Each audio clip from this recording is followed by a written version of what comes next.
Hello everyone, स्वागत है आप सबका learning with Gautam YouTube channel में। तो आज की इस वीडियो में हम करने वाले हैं क्लास 12th ज्योग्राफी के यानी कि भूगोल के most important objective question answer को, जो कि आपके आने वाले एग्जाम के लिए काफ़ी ज़्यादा महत्वपूर्ण प्रश्न रहने वाला है। तो आप लोग वीडियो को अच्छे से ध्यानपूर्वक और लास्ट तक जरूर देखिएगा। तो चलिए शुरू कर लेते हैं पहले क्वेश्चन से।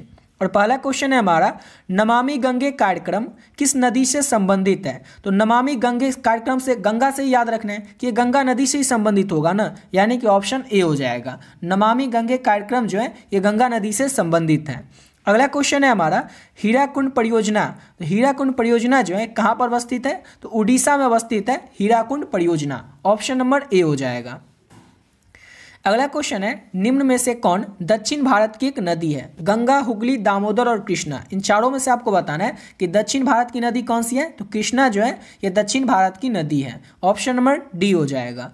अगला क्वेश्चन है, विश्व की प्रथम नगरीय बस्ती कौन सी थी। तो विश्व की जो प्रथम नगरीय बस्ती थी उसका नाम था लंदन। लंदन जो है ये विश्व की यानी कि वर्ल्ड की प्रथम पहली जो थी ये नगरीय बस्ती थी। ऑप्शन बी हो जाएगा। अगला क्वेश्चन है, बिग इंच संबंधित है। तो बिग इंच जो है किससे संबंधित है, तो पाइपलाइन से संबंधित है big inch. Option number C हो जाएगा।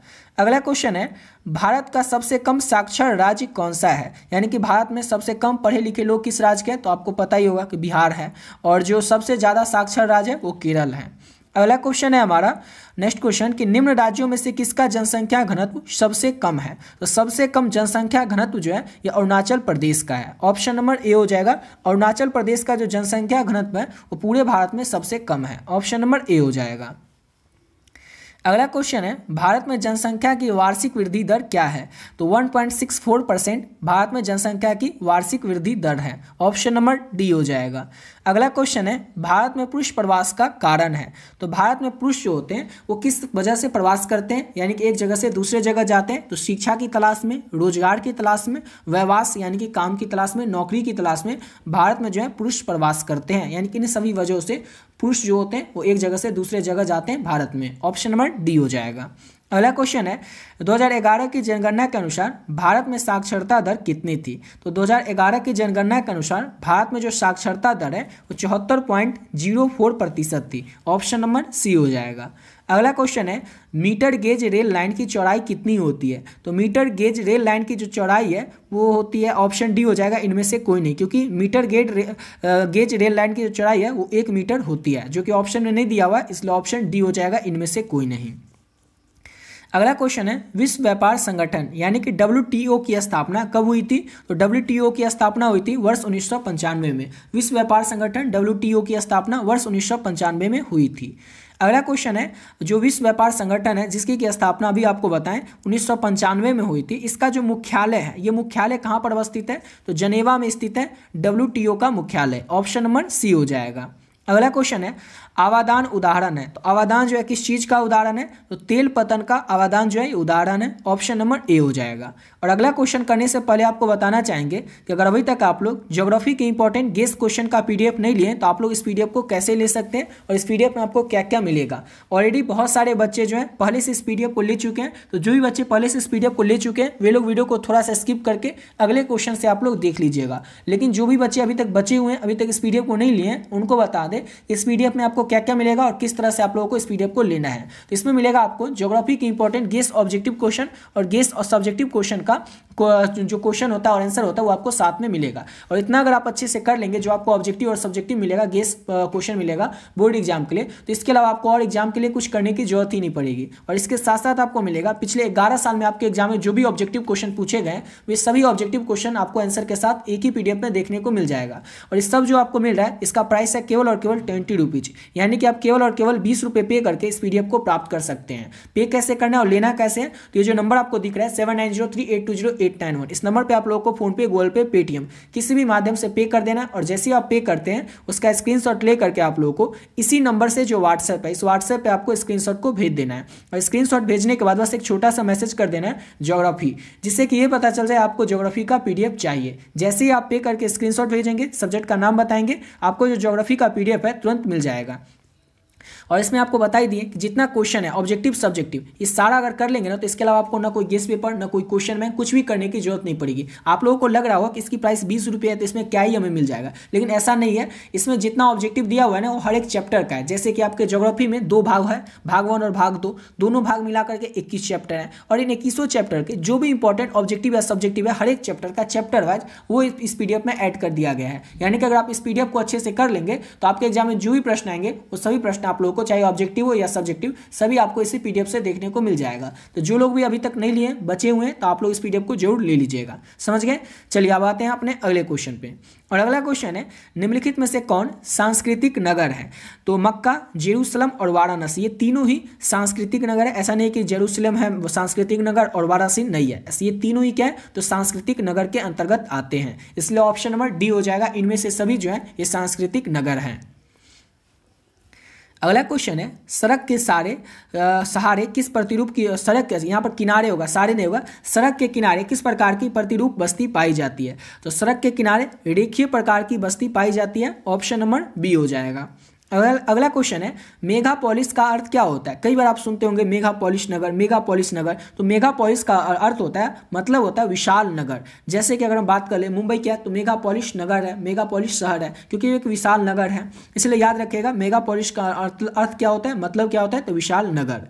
अगला क्वेश्चन है राउरकेला इस्पात संयंत्र अवस्थित है। तो राउरकेला इस्पात संयंत्र कहाँ पर अवस्थित है? तो उड़ीसा में अवस्थित है, उड़ीसा में है राउरकेला इस्पात संयंत्र। ऑप्शन नंबर सी हो जाएगा।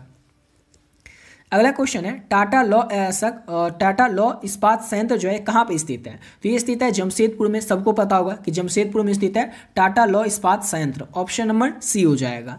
अगला क्वेश्चन है भारत का मैनचेस्टर्स कहलाता है। तो भारत का मैनचेस्टर्स किसको कहते हैं? तो अहमदाबाद को कहते हैं भारत का मैनचेस्टर्स। ऑप्शन सी हो जाएगा।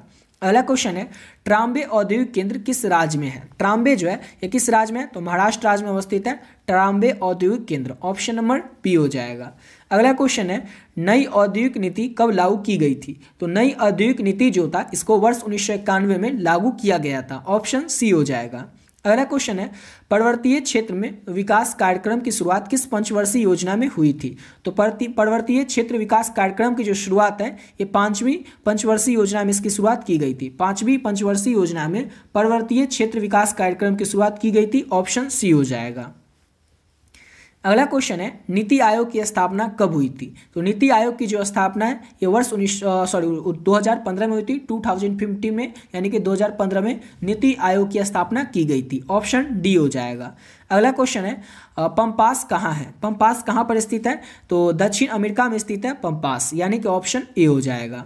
अगला क्वेश्चन है बगिंगम जो है ये कहाँ है? तो बगिंगम जो है ग्रेट ब्रिटेन में स्थित है। कहाँ पे स्थित है? तो बगिंगम ये ग्रेट ब्रिटेन में स्थित है। ऑप्शन बी हो जाएगा।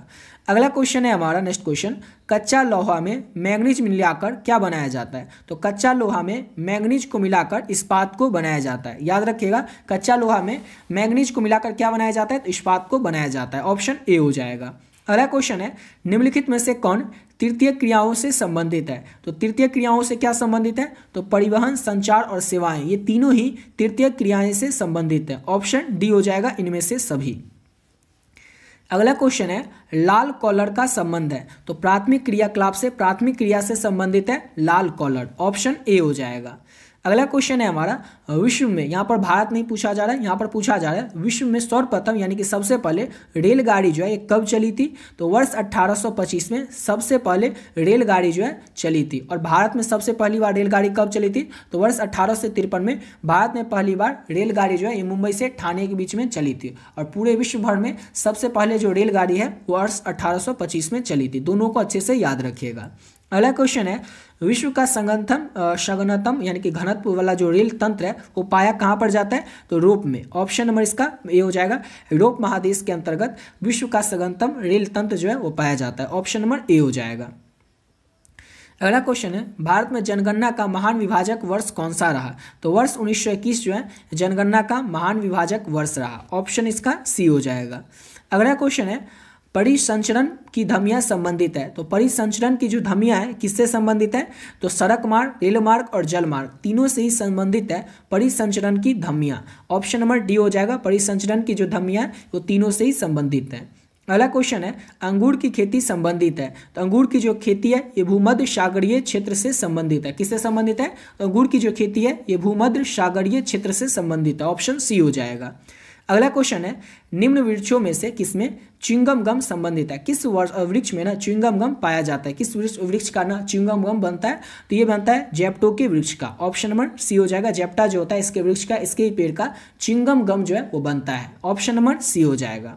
इसी के साथ वीडियो पे कंप्लीट करते हैं। आशा करता हूँ आप लोग को वीडियो अच्छा लगा होगा। मिलते हैं नेक्स्ट वीडियो में, जिसमें कि ज्योग्राफी के और भी जो इंपॉर्टेंट क्वेश्चन होंगे उसको करेंगे। और ऊपर जो आपको पीडीएफ बताए थे ज्योग्राफी का, जो भी बच्चे बचे हुए हैं अभी तक उस पीडीएफ को नहीं लिए तो आप लोग इसको जरूर ले लीजिएगा। उसमें जितना क्वेश्चन है ऑब्जेक्टिव और सब्जेक्टिव सबको अगर आप अच्छे से कर लेते हैं तो उसके अलावा आपको और कुछ करने की जरूरत ही नहीं पड़ेगी। ना कोई क्वेश्चन बैंक, ना कोई गेस्ट पेपर, ना कोई बुक, कुछ भी आपको करने की जरूरत नहीं पड़ेगी। बस जितना आपको क्वेश्चन दे रहे हैं ऑब्जेक्टिव और सब्जेक्टिव आपके बोर्ड एग्जाम के लिए इंपॉर्टेंट है, उस सारा प्रश्न को आपको बस कर लेना अच्छे से। समझ गए? तो मिलते हैं नेक्स्ट वीडियो में नए वीडियो के साथ।